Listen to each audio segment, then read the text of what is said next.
Сәлеметсіздер ма оқушылар? Қазіргі өтетін сабағымыз 2 сынып математика сабағы. Тақырыбы геометриялық фигураларды кескіндеу және салу. Сабағымыздың оқу мақсаты фигураның белгісіз қабырғасын оның периметрі мен белгілі қабырғалары арқылы табу, нүктелерді, кесінділерді, сәулелерді, түзулерді латын алфавитінің бас әріптерімен таңбалау, оларды таңбалануы бойынша оқу. Берілген периметрі бойынша тор көзді қағазға жазық фигуралар салу, олардың пішіндері өзгеруіне қарай периметрдің қалай өзгеретінін түсіндіру.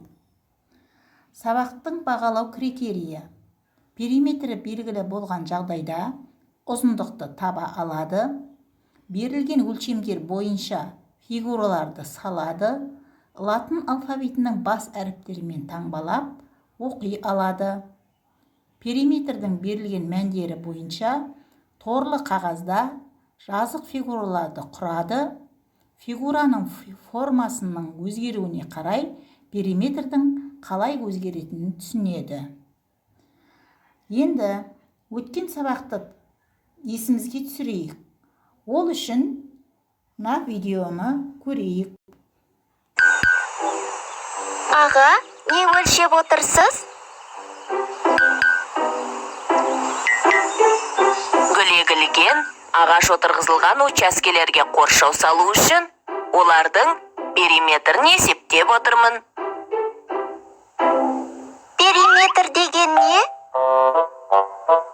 Фигураның периметрі дегеніміз оның барлық қабырғаларының ұзындықтарының қосындысы немесе тұйықталған сынық сызықтың ұзындығы. Периметр латынның пи әріпімен белгіленеді. Периметрді есептеу үшін миллиметр, сантиметр, метр және километр сияқты ұзындық өлшем бірліктері қолданылады. Мына учаске көп бұрышты, сондықтан әр буынның ұзындығын есептеп жүрмін. Егер тік төртбұрыш болса, периметрін табу үшін ұзындығы мен енін өлшеп алып, 2 реттен қосамыз.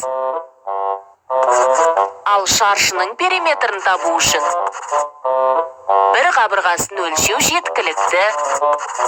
Өз-өзіне 4 рет қосасың. Түсіндім. Мысалы, қабырғасы 5 сантиметр шаршының периметрін табу үшін 4-5-ті қосамыз. Шаршының периметрі 20 сантиметрге тең болады. Ал ені 3, ұзындығы 5 сантиметр болатын тік төртбұрыштың периметрін табу үшін ұзындығы мен енін 2 реттен қосамыз. Бұл тік төртбұрыштың периметрі 16 сантиметрге тең болды. Ал енді оқушылар, осы үйренген формулалардан біз келесі формулаларды шығарамыз. Ол үшін берілген фигуралардың периметрі белгілі болған жағдайда әр фигураның белгісіз қабырғасының ұзындығын табу үшін мына формулаларға бағынамыз.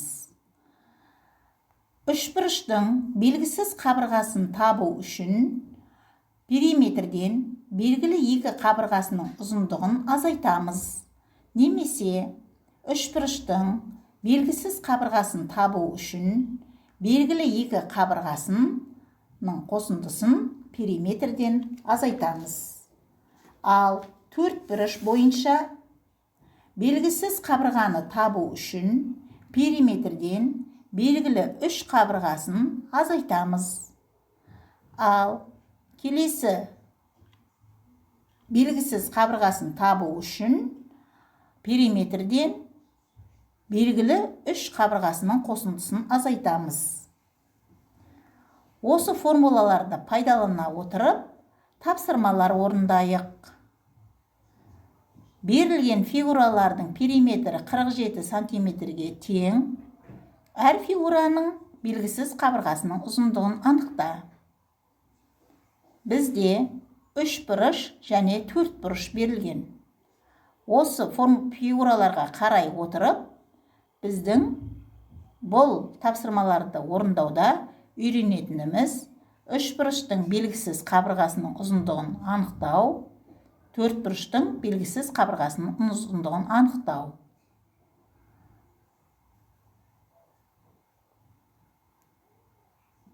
Өте жақсы балалар. Олай болса, келесі тапсырмамызға көшейік. Бізде берілген.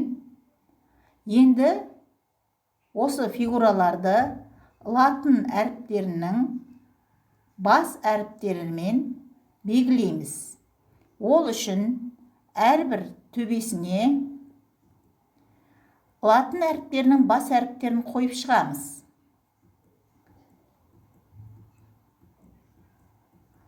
Ал оларды оқығанда әрқашанда тізбектей оқу керек. Мысалы, А, В, С үшбұрышы, Л, М, Н, К шаршысы, Е, Д, Ф, H төртбұрышы. Осы тапсырмаларды орындайық. Оқулықтағы 41-ші беттегі екінші тапсырмаға назар аударамыз. Фигуралардың қабырғаларын сызғышпен өлшеп аламыз да, дәптерімізге осындай фигураларды саламыз. Және оларды латын әріптерімен белгілейміз. Осы фигуралардың периметрін есептейміз. Ал кеттік.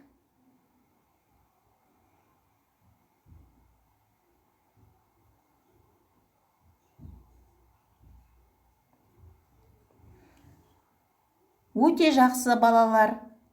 Өздеріңізді дескриптор бойынша бағалай қойыңыз. Сіздің бұл тапсырманы орындауда үйренгендеріңіз тік төртбұрышты сала алады, тік төртбұрышты латын әліпбиінің әріптерімен белгілей алады, тік төртбұрыштың периметрін таба алады. Тамаша балалар. Енді келесі тапсырмаға назар аударайық.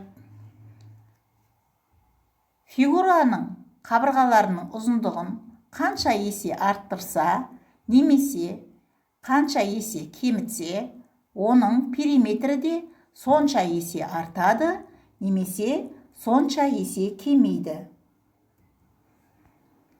Оған қол жеткізу үшін ұзындығы 4 см, ені 2 см фигураның периметрін тауып, оның қабырғаларын ұзындықтарын 3 есе арттырсақ, периметрі де 3 есе артады. Ал қанекей, мына тапсырманы орындап көрейік. А тең болады 4 см, В тең болады 2 см, периметрі белгісіз деп алып, периметрдің формуласына бағына отырып, біз оның периметрін табамыз. Сонда бастапқы фигурамыздың периметрі 12 см екен. Келесі фигурамыздың ұзындығы мен енін 3 есе арттырып жазамыз.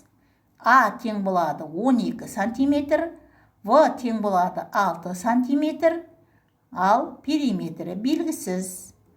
Енді периметрдің формуласына бағынамыз да, екінші фигурамыздың периметрін табамыз. Ол 36 сантиметрге тең. Бастапқы фигурамыздың периметрі 12 сантиметр болса, екінші фигурамыздың периметрі 36 сантиметр екен. Яғни 12 36-дан 3 есе кем. Көзімізді жеткізейік. Ол үшін тапсырма орындаймыз.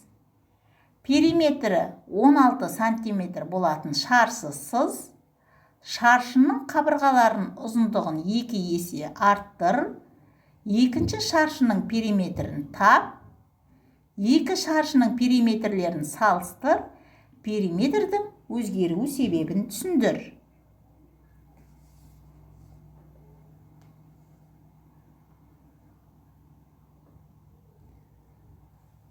Бұл тапсырманы орындауда үйренетіндеріңіз берілген периметрі бойынша шаршының қабырғасының ұзындығын анықтайды, белгілі ұзындыққа сәйкес шаршы салады, екінші шаршының қабырғаларының ұзындығын есептеп шығарады, екінші шаршының периметрін анықтайды, шаршылардың периметрін салыстыра отырып, өзгеру себебін түсіндіреді.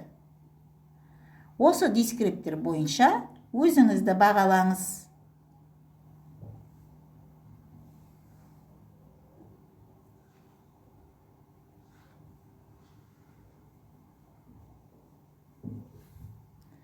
Тамаша балалар. Сіздерге көп рахмет. Сіздер бүгін сабаққа өте жақсы қатыстыңыз. Енді үйге тапсырма. 41-ші беттегі 3-ші тапсырманы аламыз. Сау болыңыздар.